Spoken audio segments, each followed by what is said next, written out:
This is a fan-generated show. If you would like to support us, please go to jamieglazov.com and also don't forget to subscribe to our YouTube channel.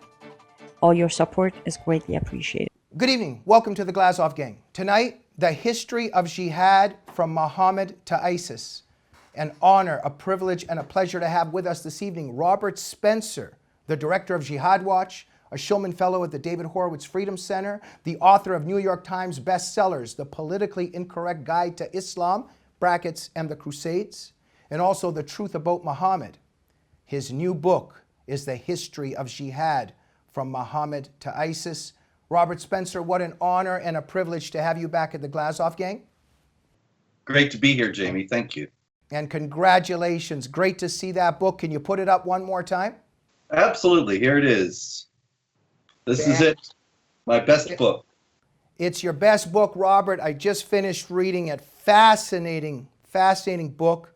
Robert, the first and only book to tell the whole story of 14 centuries of jihad and its devastation worldwide. It's unique in this way. It's unprecedented. Tell us about it.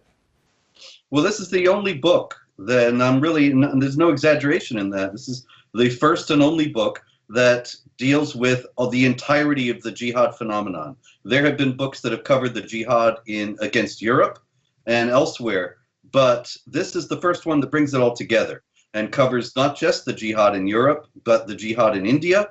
It shows how the Israeli-Palestinian conflict is part of the 14th century global jihad, how the 9/11 attacks and many other aspects of the contemporary scene are simply new manifestations of these ancient conflicts that go back to and are rooted in the jihad ideology. And so this book, I hope, will reach the attention of some people who are able to influence policy, and will show how much our foreign policy and much of our domestic policy is wrongheaded on this issue, and bring about some more realistic approaches to this ongoing threat. Absolutely. Well, look, Robert, for 8 years before Trump, we had people like Brennan, obviously Obama, but all these people in charge. It's just a catastrophe, letting the Muslim Brotherhood front groups in, et cetera, et cetera. So this is the hope that your book will get into some really good people's hands, policymakers, et cetera. Robert, absolutely. You touch on India and so many things that are never spoken about, very rarely discussed. But I really, really appreciated one theme that you pushed over and over again and unveiled. There was never an era of good feeling. In other words, a golden age of tolerance or, some kind of paradise or multiculturalism under Islam. Tell us a bit about that. Like in these last 1,400 years, as you show, there was never a period of good feeling.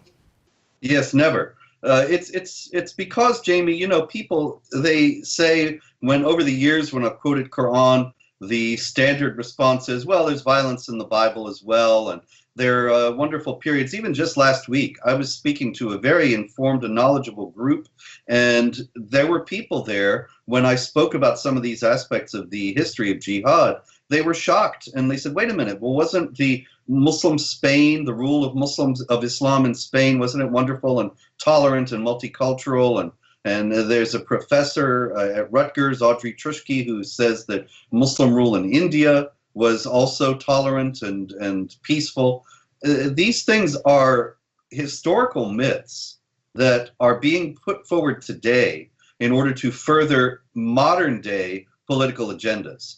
In other words, you have, for example, Professor Akbar Ahmed of American University in Washington, D.C., and he has a book out now about Europe and Islam, where he says that Islam has always been part of Europe and contributed a great deal to Europe, and Muslim Spain was wonderful and tolerant and so on, and therefore Europeans should not oppose mass Muslim migration today.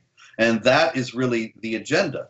But in this book, in the history of jihad, I show that Akbar Ahmed's not telling the truth. Muslim Spain was not a wonderful, tolerant, multicultural place. The Jews and Christians lived a very precarious existence. They were only able to continue to exist if they knew their place and did not step out of the dhimmi restrictions that denied them basic rights. and relegated them to second-class status. It's the same thing in India. In India, actually, the jihad, as they show in this book, was even bloodier and more virulent. And one of the most noteworthy things that I think is interesting in the book is the reign of Akbar the Great, who was a Mughal emperor, one of the rulers of India. And Akbar the Great actually became disenchanted with Islam. And when he became disenchanted with Islam, suddenly he relaxed a lot of the legal restrictions on the Hindus. And life became a whole lot better to be a non-Muslim in India. And, you know, people say Islam was so wonderful and tolerant. Akbar the Great shows, and his son Jahangir shows. Jahangir succeeded him and reversed a lot of the things that he had done. And he was an Islamic hardliner, Jahangir. And so you see people say Islam is wonderful, tolerant, and peaceful. But when we look at it in practice, India only had periods of tolerance and multiculturalism and peace when the ruler became less Islamic. And when the rulers were more Islamic, then the non-Muslims suffered greatly. Right. Thank you, Robert. Look, both of us know by now that in terms of the left's attack, how the left controls our discourse and our boundaries of language and discussion, etc., there is a deliberate misunderstanding of these issues. So I want to push one fact that you substantiate and document over and over again. Because in our culture, they keep pushing this thing, and the left is doing it, that somehow you're demonizing all Muslims. Or if there is jihad, it's somehow the extremists. None of this is true. We are not discussing all Muslim people, but there's a certain problem with calling this radical Islam or extremists, etc. So here's what I'm getting to. Robert, there might be millions of moderate and peaceful, wonderful Muslim people. We got that. But as you show, ISIS is not ISIS in spite of Islam. It is ISIS because of Islam. Could you expand on that, please? Absolutely. You know, Jamie, ISIS is a revivalist movement. And one of the things I show in the book is that there are revivalist movements all throughout Islamic history.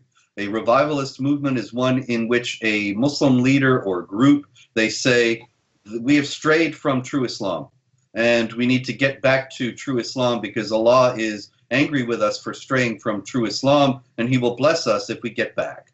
And so we're going to apply pure Islam and sweep away all these innovations.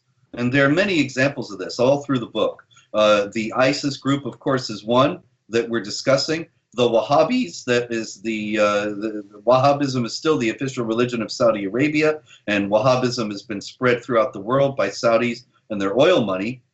It's another example. You go back farther in history, you get the Mahdi revolt in Sudan in the 1880s. You have even way before that in Muslim Spain, the Almoravids and the Almohads out of North Africa, the Karmatians who stole the black stone from Mecca and kept it for quite a few years.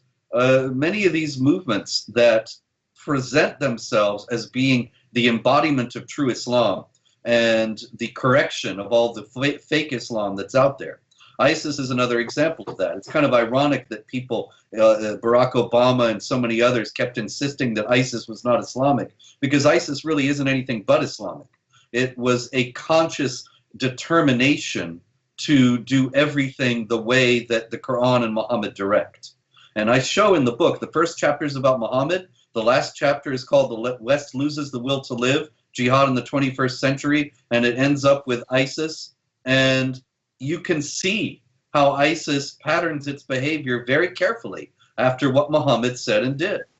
Absolutely, Robert. And look, we know, I follow you closely. I have a tremendous amount of love and respect for you. Every time I turn around, I see you. Sorry. Because you're the one standing up for suffering non-Muslims and also Muslim people because of Islamic law. People like the producer of this show, one of the best human beings on the planet, Annie Cyrus, fighting on behalf of the women and the girls and the dissidents and all the people suffering in Iran and throughout the world under Islamic law. We're trying to stand up for, Maideh, the 17-year-old girl that's gotten a 2-year prison sentence, 80 lashes just for dancing in her bedroom. You're standing up for people under Sharia oppression. We're trying to save Muslim girls that are suffering and are persecuted, maimed and mutilated, especially under female genital mutilation. But yet, I see this on your Twitter every day. You're a racist. You're spreading hatred. You're a bigot. You're an Islamophobe. And no matter how many times you ask them to provide the evidence of anything like this, they cannot. Robert, what's going on with this denial? What's going on with this slander and libel of people like you, wonderful people like Annie? There's some kind of globalist socialist agenda going on here, right? Yeah, these people are propagandized. I mean, most of the people on Twitter, they're really just idiots. I don't need to be impolite, but they are. They don't really know the first foggiest thing about Islam or jihad, and they don't know anything about the contemporary situation. What they do know is that people who they trust, their professors, the pundits and media figures that they respect or that they're told to respect, they are telling them that Islamophobia is the real problem and that Muslims are a victim class who are subjected to large-scale persecution and discrimination and harassment in the United States, that jihad terror is a minuscule threat at best, a tiny minority of extremists of the kind that you find in every religion, and that's a twisting and hijacking of the true peaceful teachings of Islam. And the real problem is that they are reacting to the misdeeds, the errors, the enormities, the human rights violations of the United States and Israel. And so it's really the U.S. and Israel's fault. And if the U.S. and Israel were to adjust their policies, or Israel would be so kind as to cease to exist, then there wouldn't be any more jihad terror at all. And so they see somebody like me and people like you and Annie and others, that we are the problem, not the jihadis, because we are supposedly turning people against Islam, and that radicalizes Muslims and makes them become jihadis. So it's really all our fault. Now, all of this is nonsense. None of this is really true. Nobody really has a negative view of Islam because of me or of you or of Annie. They have a negative view of Islam because of Osama bin Laden and Abu Bakr al-Baghdadi and al-Awlaki and the Tsarnaev brothers who blew up the Boston Marathon, and all the other Islamic jihadis who have created so much misery and suffering around the world in recent years and throughout 1400 years of history. Those are the people who are responsible for negative views of Islam. But these people are constantly propagandized that that's really an anomaly, an epiphenomenon, and the real problem is the Islamophobes. It's constantly repeated, and that's the only way that a big lie can succeed, by being constantly repeated. And so these people, they're really, I pity them, because they're propagandized bots who are falling for a big lie. Absolutely, and the lie is perpetrated by this alliance between the left and Islamic supremacism, and we know what the left really wants. We know what they're after, but that's for another show. Before we go, Robert, I was also very impressed, not just by your work, but by the great advanced praise that it's received from leading experts and other very leading titans throughout the world. Can you just tell us for a minute about that? Yeah, I was very grateful that some eminent historians, such as Ephraim Karsh, he called it the book a tour de force, and another renowned historian, Bruce Thornton, called it a page-turner, and Daniel Pipes, Geert Wilders, let's see, I actually have them right here. Historian David Petrusha has also praised the book, as well as Wilders, Pipes, David Horowitz, Ibn Warraq, who's one of the leading authorities on Islam in the world today, and who, of course, is an ex-Muslim himself. And he says Spencer's work is essential reading for all of us, for all those who want to defend our values from the relentless jihad that has not ceased for 14 centuries, as is shown in the book. And Angie McCarthy, of course, the famous prosecutor of the Blind Sheikh, Fatya Orr, the pioneering historian of Dimitude. I'm very grateful to have the endorsements of all these people on this book. I should also mention Dennis Prager, of course.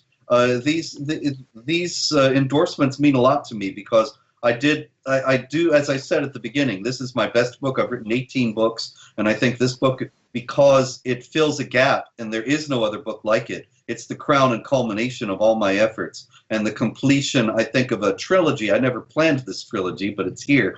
I wrote a book on the Quran, The Complete Infidel's Guide to the Quran. I wrote a biography of Muhammad, The Truth About Muhammad. Most people who are aware of these issues know that there are problematic aspects of the Quran and Muhammad, but they don't know about how bad Islamic history has really been, and that there really wasn't, as you pointed out, there really wasn't an age of good feeling, of tolerance, and all that. And so this book fills the gap and completes the case that I've been trying to make for over 2 decades now. Thank you, Robert. Congratulations on this masterpiece.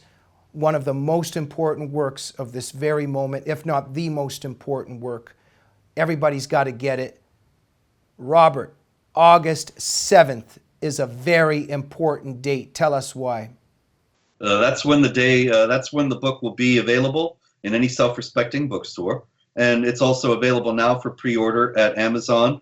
Although Representative Keith Ellison, the Muslim Brotherhood-linked congressman from Minnesota, has just written to Jeff Bezos demanding that he take down and stop selling all books by people from groups that the Southern Poverty Law Center doesn't like. And so if that little totalitarian agenda succeeds, then it might not be on Amazon for long. But right now, you can pre-order on Amazon and at barnesandnoble.com. Robert, thank you for everything that you're doing. Thank you for telling the truth. And I wish this book becomes a major bestseller and gets into the hands of policymakers. Thank you. Thanks, Jamie. Appreciate it. Thank you for coming on. Ladies and gentlemen, The History of Jihad from Muhammad to ISIS. The History of Jihad from Muhammad to ISIS by Robert Spencer. Go to Amazon.com right now and pre-order it. You got to get it. Spread the word. Share and spread everywhere on social media and in your life. Please remember, we're a fan-generated program. We're only here because of you. If you like our show, please go to JamieGlazov.com to support us and make sure you're subscribed to the YouTube channel of the Glazov Gang. Good night.